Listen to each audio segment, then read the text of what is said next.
उस गरीब तक पहुंचने नहीं दिया जाता है।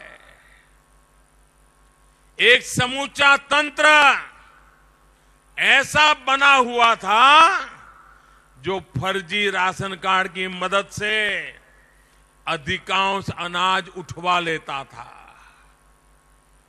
और जब गरीब सस्ता राशन लेने दुकान पर पहुंचता था तो वहां बोर्ड लगा हुआ था कि सामान सारा बिक गया, माल नहीं है, और गरीब बेचारा खाली हाथ लौट आता था।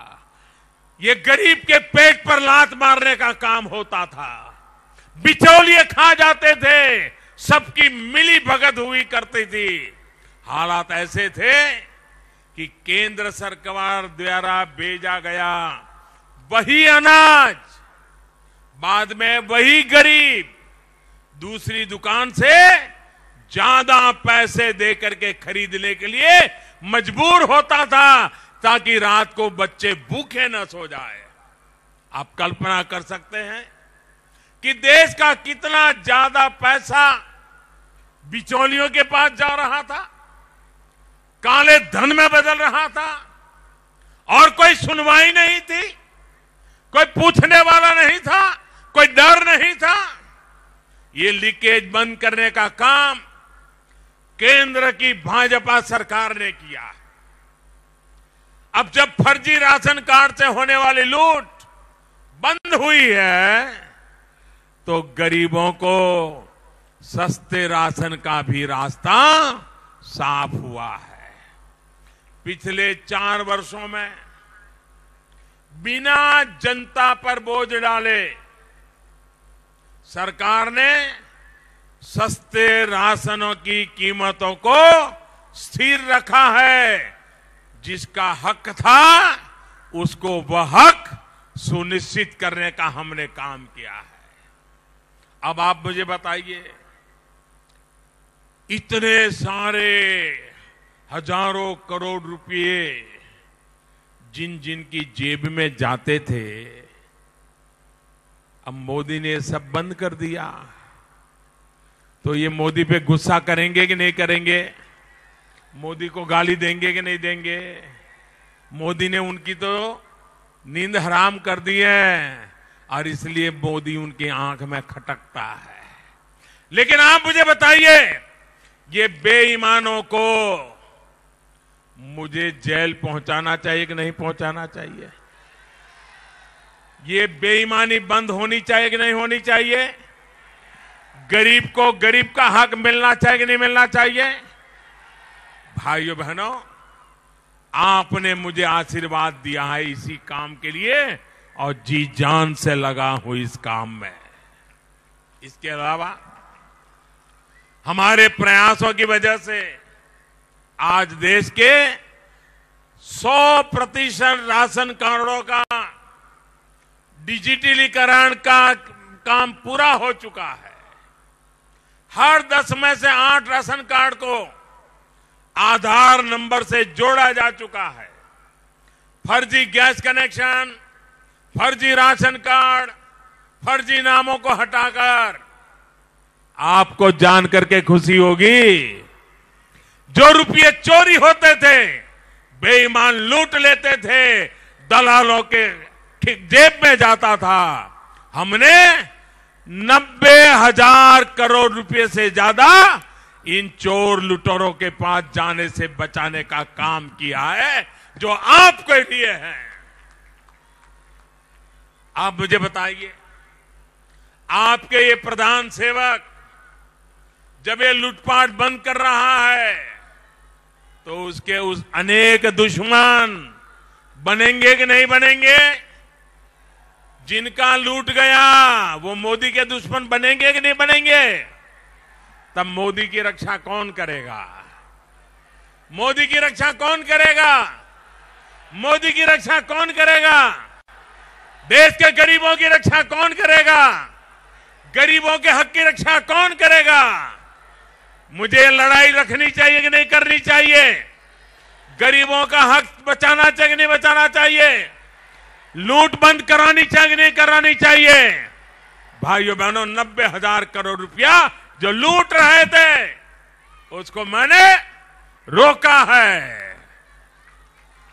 ये 90,000 करोड़ रुपये पहले जिसकी जेब में जाता था, जिससे वो बड़ी बड़ी गाड़ियां खरीदते थे, बंगले खरीदते थे, हवाई जहाजों में उड़ते थे, अब ये बंद हो रहा है तो उनको मोदी पे गुस्सा आना बहुत स्वाभाविक है। जिनकी तिजोरी में गरीबों से लूटा हुआ धन जाना बंद हुआ है, वो मुझसे बदला लेने की फिराक में है। कोशिश करेंगे, लेकिन आपके आशीर्वाद से वे सारे विफल होने वाले हैं, ये मेरा विश्वास है।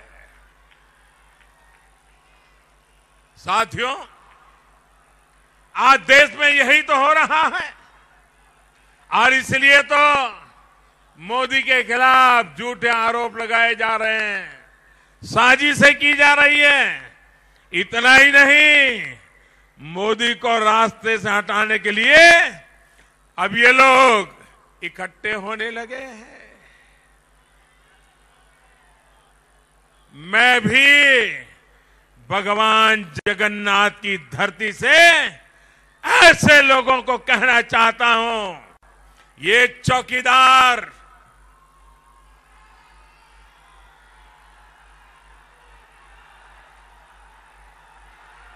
भगवान जगन्नाथ की धरती से कहना चाहता हूं, ये चौकीदार गरीबों की कमाई को लूटने वालों के सारे खेल बंद करा करके ही रुकने वाला है। जिसने गरीबों को लूटा है उसे ये चौकीदार सजा दिला करके ही मानेगा।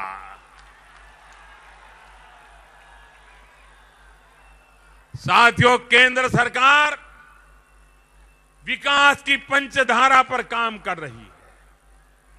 बच्चों को पढ़ाई, युवा को कमाई, बुजुर्गों को दवाई, किसान को सिंचाई और जन जन की सुनवाई।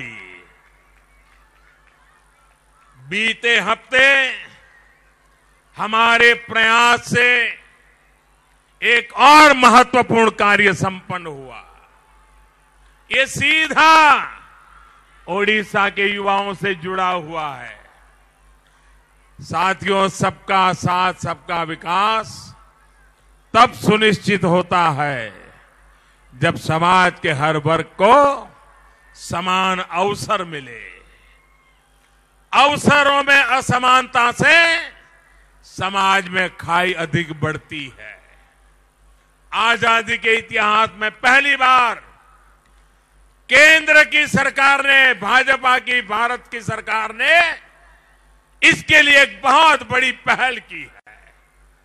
संविधान में संशोधन कर सामान्य वर्ग के गरीबों को शैक्षणिक संस्थानों और सरकारी सेवाओं में 10% आरक्षण की व्यवस्था की गई है।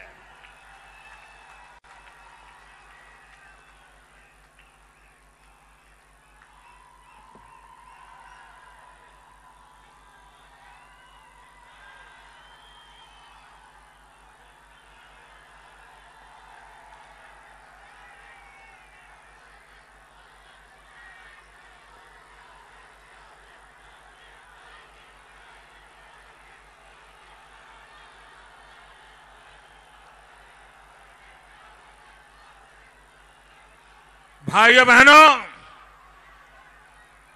यह उत्साह, यह आशीर्वाद के लिए मैं आपका आभारी हूं। एससी, एसटी और ओबीसी को मिले संवैधानिक हक को छुए बिना, छेड़े बिना, छीने बिना ये नया प्रावधान हमने किया है। इससे ओडिशा के सामान्य वर्ग के गरीब परिवारों को अपने सपने पूरे करने में मदद मिलने वाली है। साथियों, इसके अलावा यहां के आदिवासी बेटे बेटियों के लिए एकलव्य स्कूलों का विस्तार तेज गति से किया जा रहा है। केंद्र सरकार का प्रयास है देश के हर उस ब्लॉक, तहसील या तालुका में जहां आदिवासी आबादी कम से कम 20,000 हो, वहां एकलव्य स्कूल होना चाहिए। खेल के मैदान में आगे बढ़ाने में आदिवासी अंचलों के युवाओं का महत्वपूर्ण रोल रहा है और आगे ये और अधिक बढ़ने वाला है। इसके लिए आदिवासी क्षेत्रों में खेलों की सुविधाओं का निर्माण किया जा रहा है। केंद्र सरकार की कोशिश है कि आदिवासी युवाओं के खेल कौशल को निखारने के लिए आदिवासी बाहुल्य जिलों में विशेष खेल सुविधाओं का निर्माण हो।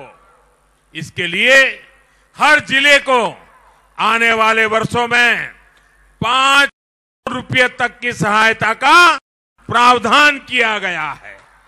ओडिशा तो वैसे ही भारत को खेलों के अनेक सितारे देता रहा है। केंद्र सरकार के इन कदमों से यहां के नौजवानों का बहुत लाभ होने वाला है। साथियों, ये हम सभी का प्रयास है कि नया ओडिशा, नया भारत भव्य और दिव्य हो। हमारा